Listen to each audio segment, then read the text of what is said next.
روزہ اصل میں ایک لحاظ سے سنت ربی ہے.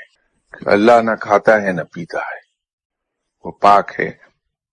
تو یہ ایک ایسی صفت ہے روزہ جو ان اے وے ہم یہ کہہ سکتے ہیں کہ سنت ربی ہے. اسی لیے روزہ رب کو اتنا عزیز ہے. یہ کسی اور عبادت کے بارے میں نہیں ہے ماں سوائے ایک روزے کے، کہ روزے کا اجر رب خود عطا فرمائے گا.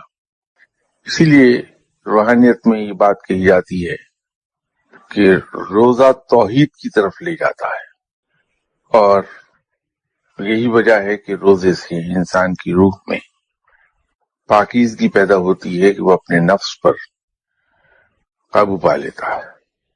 یہ نفس ہی ہے جس نے بابا آدم کو اکسایا تھا کہ وہ شیطان کی بات مان لے، اور اسی لیے روزے کا اجر زیادہ ہے کہ انسان اپنے نفس پر قابو پا لے.